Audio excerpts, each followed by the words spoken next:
Hello, Merry Meet. So I want to review a book. And the book I want to review today is The Way of the Oracle by Diana L. Paxson. This book is published by Weiser Books, and I really love the color of the cover. That has nothing to do with the quality of the book, of course, but I really like this fiery orange. Anyway, what this is a book that pretty much deals with the history of oracles and divination. So it deals a lot with ancient practices and the history of them. So let's have a look at the content.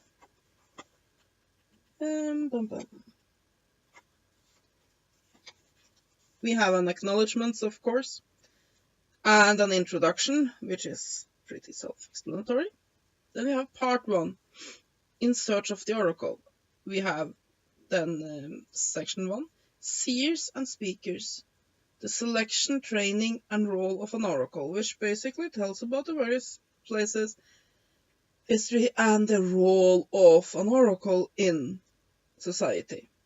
Psyche and setting, oracular sights and spirits, which is pretty self-explanatory. The prophetic process, techniques for achieving oracular trance. It's a very good chapter on basically the historical ideas of it. Questions and answers past and present. Sources and spirits. Mania and Mantike, issues and opportunities. The problem of prophecy. So basically this is a pretty good chapter which basically deals with various aspects of the concept of divination. Part 2, Invoking the Oracle. Preparation, journeys, working the ritual, and applications, which is basically more about how to use various forms of oracular techniques yourself. I think the book is pretty good. It is a very big subject, but it do manage to choose the pieces that it will discuss fairly wisely, so you avoid the biting over more than you can chew problem for the most part. So yeah, I think that it's a very interesting book. It gives you a bit more than a lot of the fortune-telling books out there, because it excuse me, also deals with the history of it. So it definitely is a how-to guide for how to use various forms of techniques for yourself. It has little rituals, little exercises, and so on and so forth.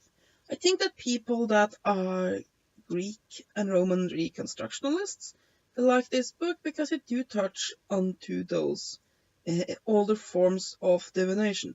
Of course, a lot of the oracular techniques of the ancient world is very difficult to do in our world, because it very much dealt with the places and used substances that are not so legal today, and so on and so forth. But there are also techniques that definitely can be used.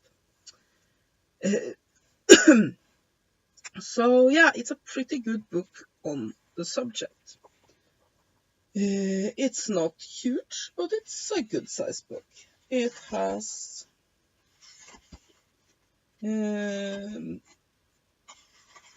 oh come on, 246 pages with a list of books. So here, for example, you have some exercises, just to give some examples of what's in the book. And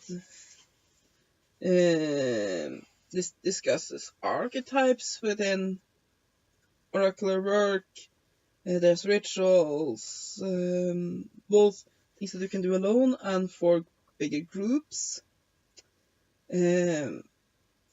various forms of excuse me, my phone.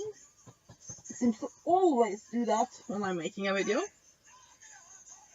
Hello, phone. So, yes.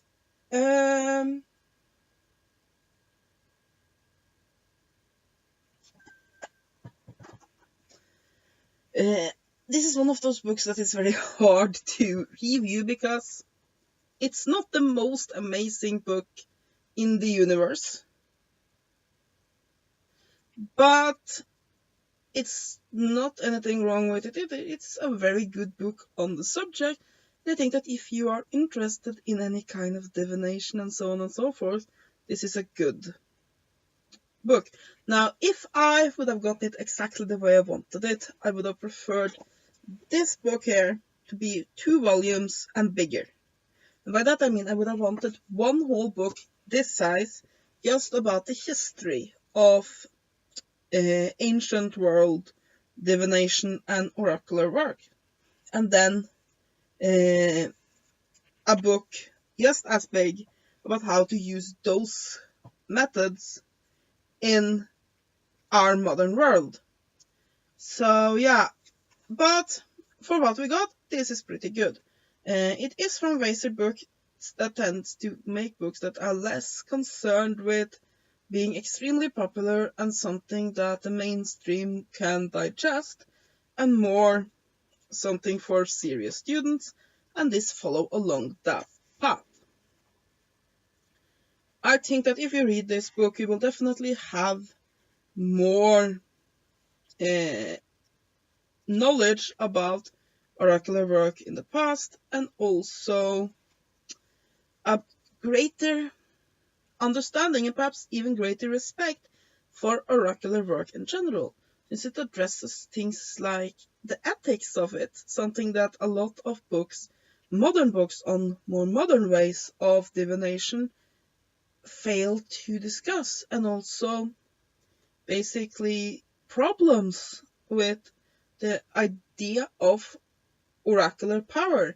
Discusses a lot of these things and go into depth on it. So I think that even if you are not interested in reconstructing an ancient method of divination, even if you are a tarot reader or do runes or something like that, reading this book will be beneficial to you.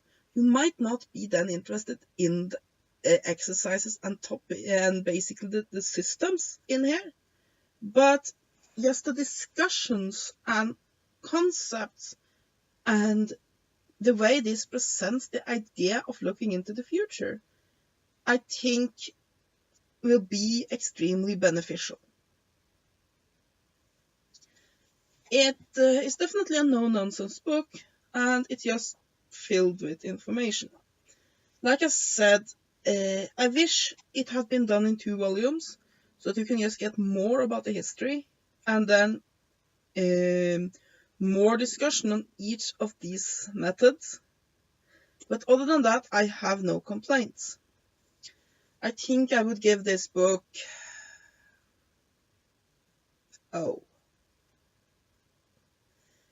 7 or 8 out of 10. It is pretty good and I do recommend it. And that is my review of The Way of the Oracle. Recovering Practices of the Past, Find Answers for Today by Diana L. Paxson. It's definitely a reconstructionalist book. It deals with ancient world systems of divination, but I do think that the topics it describes are just as relevant today. I hope you have enjoyed this review. Have a great day and blessed be.